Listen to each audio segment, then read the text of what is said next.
Bem-vindos à Cabine do Filme, o programa do podcast Rabiscos.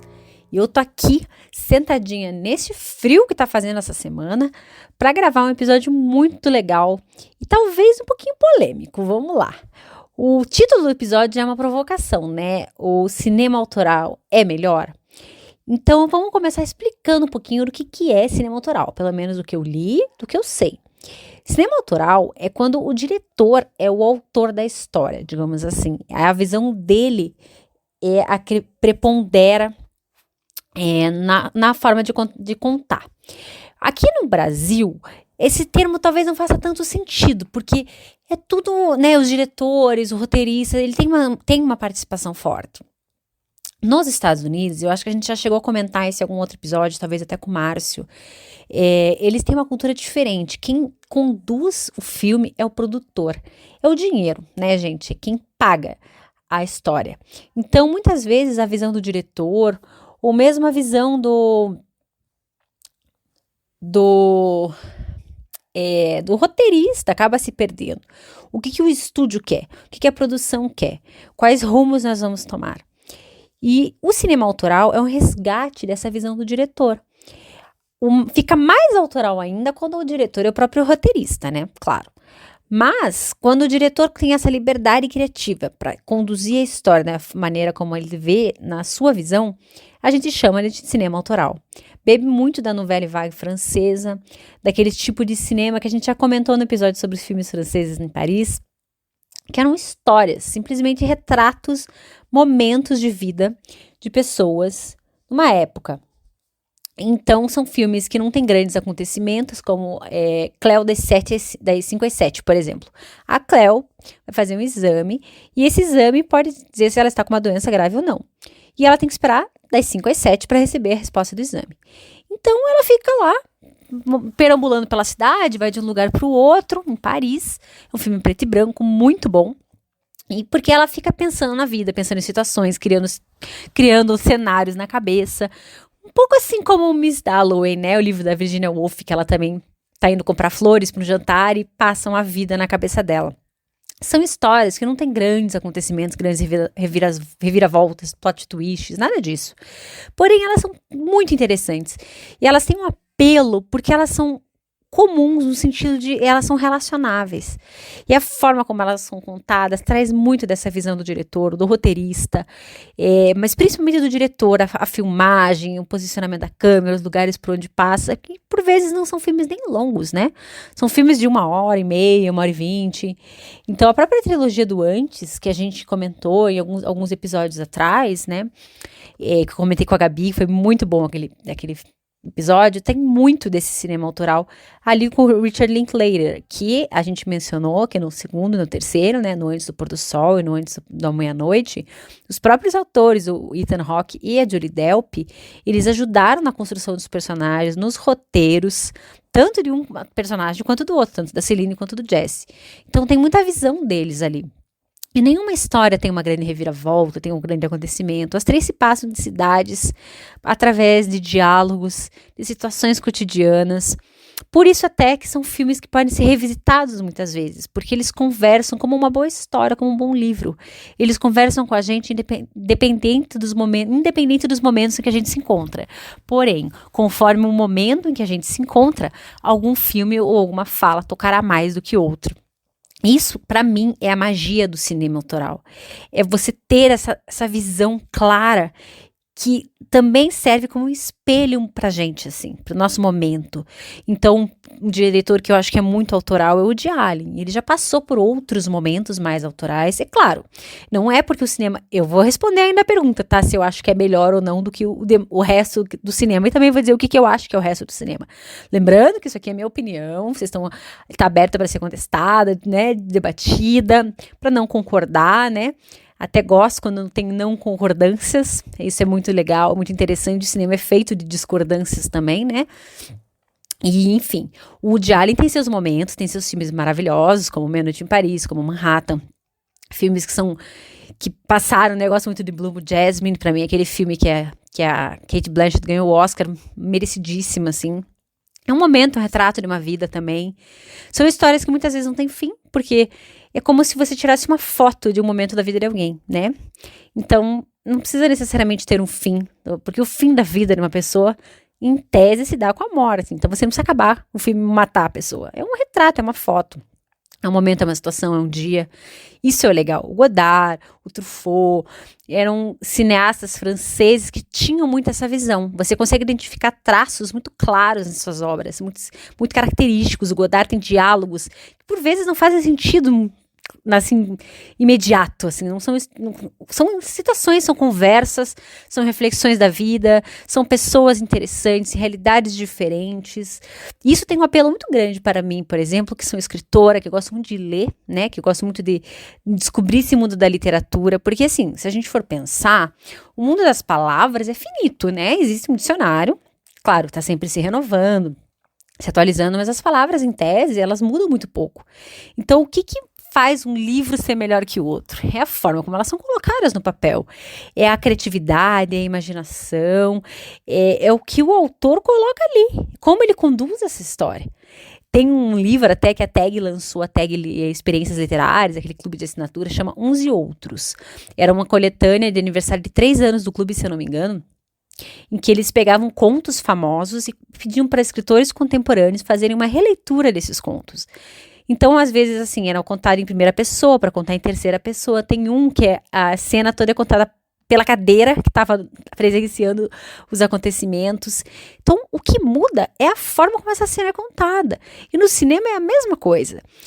Se você muda o diretor, muda completamente a visão. Por isso que às vezes falam, por que tal filme né, é de tal diretor ou não é de outro? Quem conhece um pouco mais de cinema já consegue perceber alguns traços característicos de alguns autores, né, diretores, principalmente no tocante a essa coisa do cinema autoral.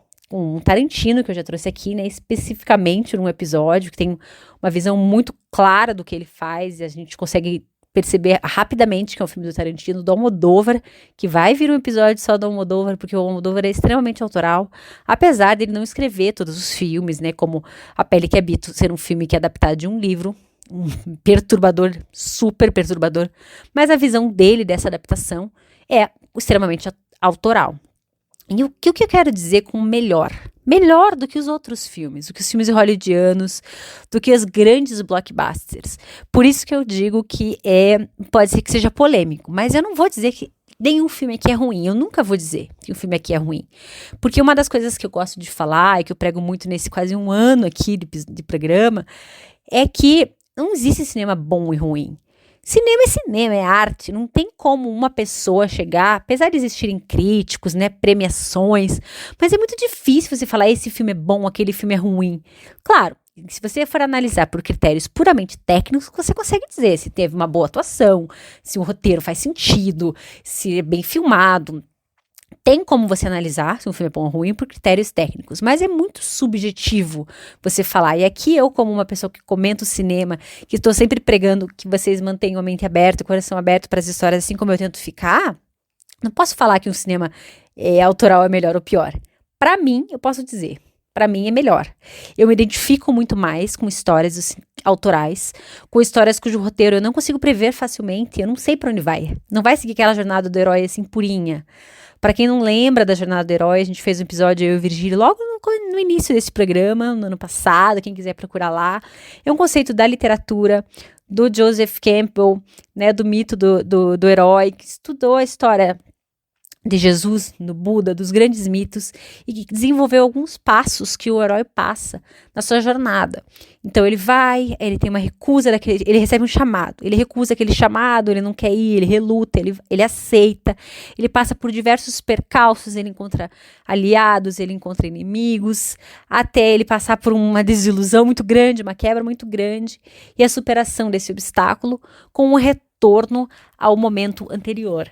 Desse pequeno resumo que eu fiz, vocês podem identificar a história do Senhor dos Anéis, do Harry Potter, de simplesmente todos os heróis da Marvel, porque é um modelo que funciona.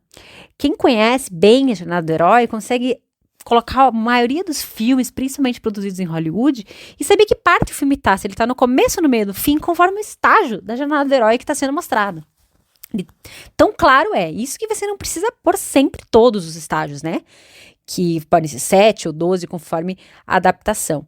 É um modelo que funciona, todo mundo se identifica, todo mundo consegue aproveitar e curtir. Tem muitos filmes bons nesse sentido, porém são extremamente previsíveis. A pessoa voltou para o mundo do direito nesse momento. O cinema autoral já não.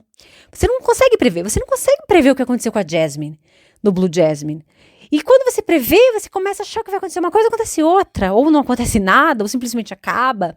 O cinema autoral consegue brincar e subverter esse modelo clássico, ressaltando ou destacando que, para que você possa subverter alguma coisa, você tem que conhecê-la muito bem. Então, diretores, normalmente, assim, esses que eu citei, o Tarantino,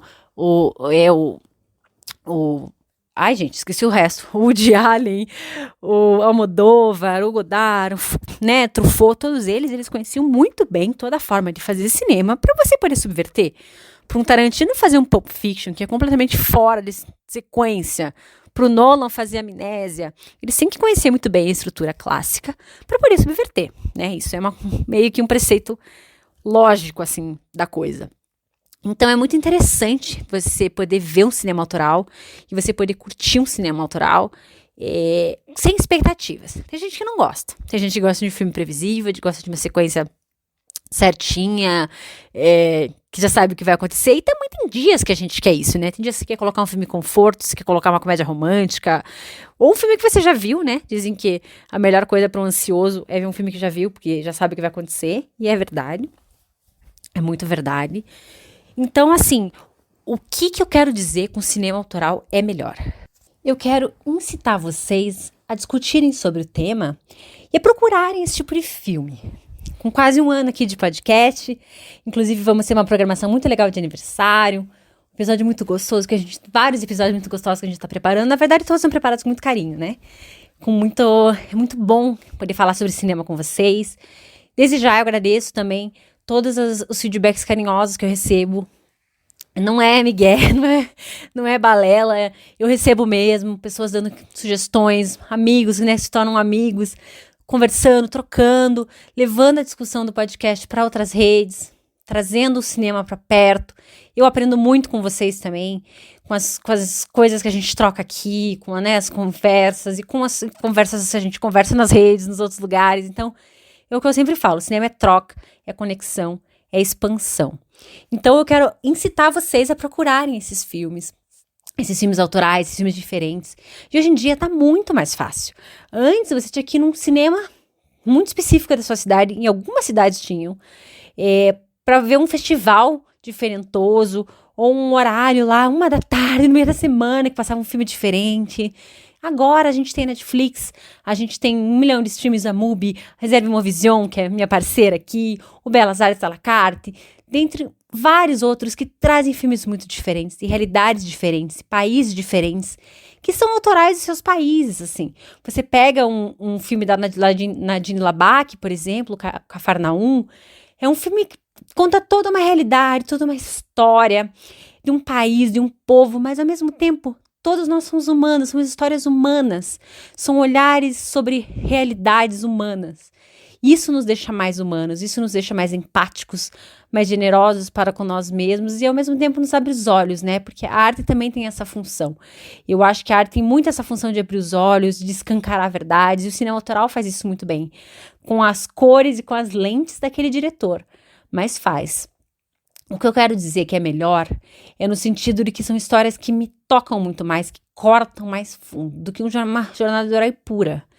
Isso vai entrar na parte polêmica aqui do episódio, que, gente, assim, eu sempre assisti, sempre gostei de filme de herói, sempre gostei de Marvel, sempre assisti, mas eu tô, assim, genuinamente cansada, sabe? Um desabafo aqui, um hashtag cansada. As histórias acabam se repetindo, de certa forma, ao meu olhar, né?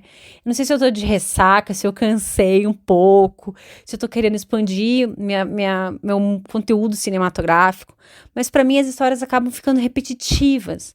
E hoje em dia é tudo muito visando o lucro, né? Sempre foi, mas tá muito competitivo. Então Hollywood busca muito isso. Como é que a gente vai criar mundos que a gente possa replicar em outras séries, em outras histórias, em bonequinhos, em camiseta? Então, às vezes a própria essência da história se perde nisso. Os filmes da Marvel que eu mais gosto são os de origem, porque eu acho que eles conseguem mais fundo contar quem é o personagem, quais são as agruras dele, quais são as dificuldades. Eu adoro Capitã Marvel, por exemplo, que é um filme que não foi tão falado e conta muito e traz muita história dessa mulher que teve que cair e levantar sozinha todas as vezes que derrubaram ela, sabe? E é muito real com a gente, como mulher, que a gente cai. Quantas vezes nos derrubam e a gente tem que ir lá e levantar de novo. Aquela cena final do Capitã Marvel, que ela levanta. É muito bonita. Então, assim, é um filme pouco falado, porque ele não é tão hypado, não tem um vilão super icônico. Mas eu gosto demais dessas histórias de origem. Eu acho que ali elas se comunicam melhor comigo, com esse meu momento, assim. Então, eu acho que os autorais são de fato melhores em termos de história, pra mim, né, na minha visão, repetindo, não me matem.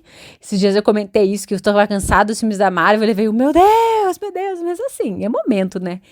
Eu também assisti todos os Harry Potters, eu li os livros, mas hoje em dia eu tô cansada, assim, não são filmes que eu revejo mais, e eu sei que tem gente que revê muitas vezes, que vive, eu tenho amigos que vivem as histórias de uma forma muito próxima, e tá tudo bem, cada um vai aonde o coração vibra, vai aonde se sente bem, onde faz sentido, e eu acho que isso é legal, isso é democrático. Mas é uma coisa que eu já percebi que eu não faço, sabe? Que é buscar o filme da moda e falar do filme da moda só porque tá na moda. Aquela coisa, o que é eu produzir conteúdo hoje em dia, né?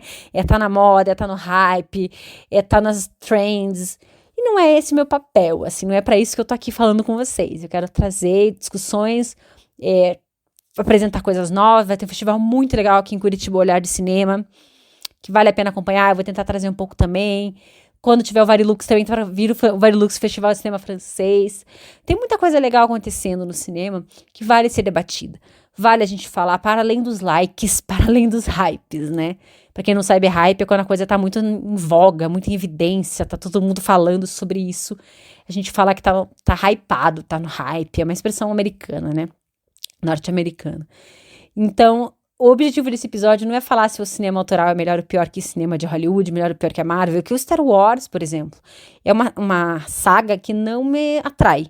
Eu assisti muito pouco, eu não tenho envolvimento nenhum emocional. Eu sei que tem, de muita gente, inclusive é uma saga muito famosa, mas segue puramente a jornada do herói também, então é isso que eu falo. Também não é porque segue a jornada do herói que esse filme é melhor ou pior. Isso vai tudo da visão do estúdio, da visão dos diretores, de como essa história vai ser contada. E isso também me lembra também a questão das animações que a gente falou, eu e o Vitor, uns episódios atrás. Das animações clássicas da Disney, que elas seguem essa jornada do herói, apesar delas estarem se adaptando ao universo novo que a gente está vivendo, delas estarem trazendo heroínas mais fortes, às vezes heroínas sem pares românticos, como a Elsa, como a Merida do Valente, ou a Moana esqueci o nome do filme da Moana, inclusive, Moana da Moana, né, no caso. Então, tudo bem, mas tem muita coisa que ainda precisa evoluir, a Disney tem muitas questões que ela não trata, porque ela não quer gerar polêmica, tem vários estudos que mostram, né, que todas essas protagonistas, elas possuem traços muito semelhantes. Então é um grande estúdio que ao mesmo tempo que quer quer se atualizar, não mexe em certas questões. Já as animações mais autorais, que não tem esse compromisso com um estúdio grande como é a Disney, consegue ousar. Então a gente naquelas animações mais adultas que a gente comentou, como Perdi Meu Corpo, Anomalisa, Minha Vida de Abobrinha, todas aquelas que a gente falou que são mais para adultos do que são para adultos, porque tratam temáticas adultas como Flea, né, que a gente comentou também, porém são feitas em animação. E é muito interessante também no cinema autoral que ele acaba passando muito o cinema independente, né? O cinema de baixo orçamento, por vezes, ou uns estúdios menores, por exemplo, a A24, que é um estúdio muito famoso entre os cinéfilos, só tem filmes muito diferentões, e assim, como A Lagosta, do Yorgos Lanthimos, como esse novo agora, o Lamb, que é um filme que eles adotam uma criança que é meio ovelha, meio criança, então são propostas propostas muito diferentes, são ritmos de filme muito diferentes, e muitas vezes não tem final, tem um final alegórico, metafórico, e são filmes muito autorais, são filmes que não vão para grandes distribuições, não vão para cinemas, né, famosos, e porque eles têm essa pegada que não é comercial, digamos assim. Podemos dizer que o cinema autoral não nasce com esse viés comercial tão forte. Inclusive, é mais difícil dele agradar gregos e troianos ali, né? Ele normalmente agrada pessoas que são mais ligadas mesmo ao cinema. Não que isso impeça pessoas que não são tão ligadas, que gostam de ver um filme ou outro, de assistir e gostar e se identificar com aquela história, né? Eu acho que o cinema tá aí para isso, para agradar ou para atingir quem for que seja para ser atingido. Aí eu quero entrar na questão do cinema nacional, porque para mim o cinema nacional é 100% autoral, assim. A gente vê histórias muito fortes, histórias muito únicas sendo contadas no cinema nacional. E as pessoas ainda têm a ideia, né, em geral, que cinema nacional é filme de favela, é filme de violência ou é comédia pastelão. E isso, gente, é uma ideia muito anos 90, assim. Porque o cinema brasileiro tinha muita dificuldade de chegar, né? Os filmes tinham muita dificuldade de chegar no cinema, assim. E ainda tem. Se a gente for procurar hoje, por exemplo, hoje, graças a muito incentivo e muitas pessoas que estão procurando, incentivos não do governo, vamos deixar bem claro, mas muitos incentivos, assim, de pessoas mesmo e muita busca das pessoas, o cinema nacional chega em alguns momentos. Aqui em Curitiba, no Cine Passeio, que a gente já fez um episódio agora em março, falando com o Marden Machado, do 3 anos do cinema. Nessa semana agora, tem 3 filmes nacionais em exibição. Inclusive, parabéns pro Cine Passeio por isso. Sempre tem um filme nacional em exibição no Cine Passeio. Tem muita coisa legal. Tem filmes sendo gravados e sendo distribuídos em cinemas pequenos, às vezes vão direto para streaming, e são 100% autorais. São histórias nossas, são pessoas fortes, muito bem filmados, não é porque é filme brasileiro que é filmado em casa, não. Também tem essa má concepção, né, de que filme nacional tem baixo orçamento. Não tem, gente. Nós somos os reis das novelas. As novelas brasileiras são vendidas para muitos países. A gente sabe contar uma história. E não só novela da Globo, não, gente. Quantos atores brasileiros estão indo, atores, roteiristas, produtores, estão saindo da Globo e indo para Netflix ou outros streamings e contando história lá. Como aquela série da Netflix, aquela, ai, esqueci o nome agora, aquela que tem, são os folclores brasileiros, né? O Curupira, o Saci Pererê, como se eles vivessem entre nós, com Marco Pigossi e Alessandra Negrini. É muito boa essa série. E conta uma história tipicamente brasileira. É o que eu sempre falo. Se algumas produções fossem em outra língua, ia fazer muito sucesso no Brasil. Mas o Brasil tem aquela história. O brasileiro acha que é porque é feito aqui, porque em português não é bom. Isso não é verdade. Faço questão de falar de Benzinho. Que filmaço, gente. Filmaço. Também com a Adriana Esteves. E Carine Telles, por sinal, Carine Telles, gente, que atriz é essa? O que essa mulher faz é ouro, que horas ela volta, é Bacurau. Eu acho que tem tanta história boa no Brasil, agora vai entrar Pureza. Tem outros filmes também que estão passando no Brasil que são muito autorais, são histórias nossas, da nossa língua, do nosso país, do nosso povo. Cabeça de Gumercindo Saraiva, uma história nacional que aconteceu aqui no Sul, e aquela guerrinha básica para separar o Sul, né, que tem toda uma confusão, passou aqui pelo Paraná também, e mataram o Gumercindo Saraiva e levaram a cabeça, e daí a galera dele vai buscar. É uma história muito louca, realmente parece história de filme, uma filmagem, uma fotografia sensacionais. A história do Barão do Rio Branco. Barão do Rio Branco é uma rua aqui em Curitiba. E ele ajudou muito nessa mesma guerra. E ele e acabou sendo traído pelo governo, né? Básico, né? No final da vida dele, acabou sendo morto. Então são histórias de personalidades nossas que contam um pouco da nossa história, do nosso povo.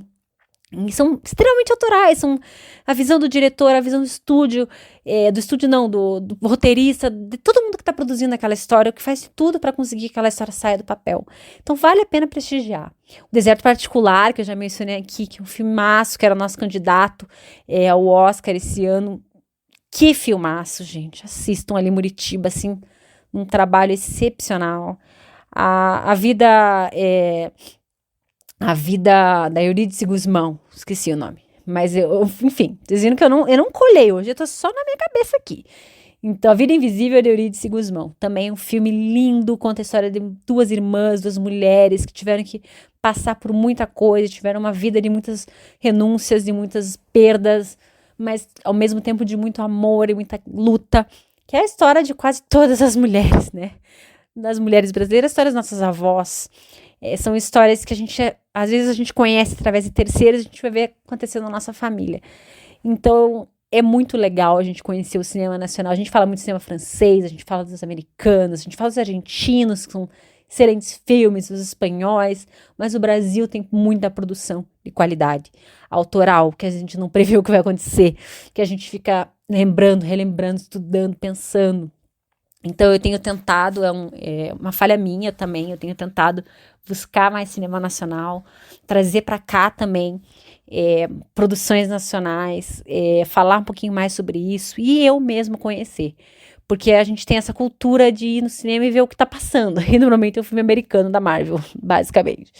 Então a gente faz esse esforcinho, às vezes procurar na Netflix ou procurar no Instagram de alguém que a gente gosta, né? Vai assim, um filme diferente, um filme interessante. A gente nunca sabe, a gente pode descobrir o nosso novo diretor ou diretora favorito, o nosso novo ator ou atora favorita.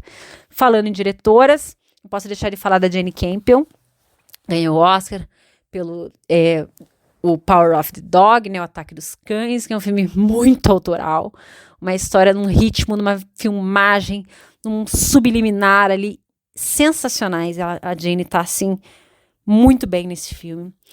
A Greta Gerwig, do Adoráveis Mulheres, do Francis Ha, é uma diretora sensacional também, que era uma atriz muito boa. Ela fez Mistress América e ela tem a história, ela é casada com Noah Baumbach, acho que da história de um casamento. Então, assim, também é muito bom a gente ver filmes dirigidos por mulheres, porque é uma outra visão. Assim como ver filmes dirigidos por negros, né, por pessoas da comunidade LGBTQIA+, isso torna o filme ainda mais relevante para aquela história que está sendo contada. Eu vi uma entrevista recente com o Denzel Washington perguntando para ele por que a história que ele estava, né, do filme que eles estavam falando, era importante ser dirigida por um negro, se era diferente. Daí ele falou, olha, como Steven Spielberg dirigiu a lista de Schindler, Martin Scorsese dirigiu Os Bons Companheiros, o Spielberg teria feito um ótimo trabalho dirigindo Os Bons Companheiros. O Scorsese teria feito um ótimo trabalho dirigindo a lista de Schindler, mas é referência, é cultura. É o que você conhece. Assim como um negro contar uma história, o negro entende, ele até fala, quando você coloca um pente quente para alisar o teu cabelo, você vai entender, você sabe o cheiro que aquilo tem, você sabe a sensação que aquilo tem. É cultural. Então, a gente também procurar diretores diferentes, a gente percebe o mundo de formas diferentes. E se tem uma coisa que a arte faz bem, é nos abrir para o mundo. Então, se tem uma coisa que eu posso deixar para vocês nessa conversa de hoje, que voltou, mas tentou trazer um pouquinho mais esse lá vem eu, do cinema autoral o cinema autoral é aquela visão, é o que tem de mais dentro de quem está contando aquela história, sem interferências externas, sem o estúdio dirigindo porque quer fazer uma franquia, porque quer vender bonequinho, camiseta. É aquele filme por ele mesmo. E esse, para mim, é o melhor tipo de arte. É a que não tem pretensão de ser vendável, é a que não tem pretensões. A única pretensão que ela tem é existir. E o artista quer fazer arte, quer colocar para fora aquilo que tá dentro dele, o que tá no coração, o que tá na cabeça, aquilo que ele não consegue viver mais com aquilo, ele precisa colocar aquilo no mundo. Então, são filmes que, por vezes, vai passar ileso por alguém e por outra pessoa vai reverberar tanto que vai mudar a vida daquela pessoa. Eu já ouvi pessoas falando que filmes transformaram a vida delas. Às vezes grandes blockbusters, mas a chance de um filme autoral, de um filme que foi feito pelo diretor com tudo que ele tem, atingirem as pessoas e transformarem elas, é muito maior. Então, assim, procure um filme autoral, procure um diretor diferente, de uma etnia diferente, de uma cor diferente, de um país diferente, que você vai sair diferente com certeza. Tua visão de mundo vai mudar, você vai mudar um pouquinho e vai acabar afetando também o mundo ao seu redor. A arte salva, a arte é resistência. Sem a arte, nós não estaríamos onde nós estamos. E a gente teve prova disso nesse tempo de pandemia, que a gente ainda está passando, de certa forma, mas o que nos salvou foi o cinema, foi a música, foram os livros, foi a arte. Então, sempre que você estiver passando por algum momento assim de desespero, por alguma coisa difícil, se socorra da arte. De uma música, de um livro, de uma peça, de um quadro, de um filme. Vá até a arte que ela vai te retribuir, ela vai te salvar. Sempre. Então, depois dessa catequização final aqui, gente, eu sou muito fã da arte, eu escrevo, né? Eu sou poeta, eu uso as palavras como meu meio de me comunicar com o mundo, meu meio de existir, minha forma de existir no mundo. Então, aqui poder falar com vocês sobre o cinema é uma alegria muito grande para mim. Poder ter essa troca, esse tempinho que a gente fica aqui junto é muito importante para mim. Poder compartilhar com vocês, mesmo que vocês acham que eu tô falando besteira, que não tem nada a ver com o que eu tô falando. Eu acho que isso também faz parte da arte. A gente não precisa acertar sempre. A gente precisa ser genuíno, verdadeiro e falar com o coração. Né? E é isso que eu tento fazer aqui com vocês toda semana. Então, eu quero agradecer demais todo mundo que ficou aqui me ouvindo. Que me ouve sempre, ou quase sempre, ou às vezes, que me indica, que manda para os amigos, que compartilha, que conversa, que assiste os filmes que eu indico. Eu fico muito feliz quando vocês me contam que viram alguma coisa que eu falei. Que bom que a maioria das vezes eu recebo feedbacks positivos das minhas indicações, mas eu sempre tento trazer coisas diferentes e que eu acho que vale a pena e que agregam. Quem quiser saber mais, né, procura lá no meu Instagram, no Cartas de Carolina, eu sempre trago cinema, ou procuro meus convidados no trabalho deles, sempre tem muita coisa legal, muita coisa relevante, e tem muito mais coisa legal e relevante vindo por aí. Tá bom, gente? Vou deixar uma dica de um filme autoral pra vocês, que eu gosto demais. O que eu comecei falando aqui é Cleo da 5/7 e o Blue Jasmine, do Woody Allen. Tem mais chance pro Woody Allen, a Kate Blanchett ganhou o Oscar por esse filme, que tem um final que pode irritar alguns, mas pra mim é um final perfeito. Então... E também aceito dicas. Quem quiser me mandar dicas de cinema autoral, eu tô aceitando. E é isso. Uma boa tarde, uma boa manhã, uma boa madrugada, uma boa noite pra vocês. Se agasalhem, se cuidem, falem que vocês amam as pessoas que vocês amam, porque a vida é muito curta. Tá bom? Uma boa noite, um bom dia, boa tarde, boa noite. E até semana que vem.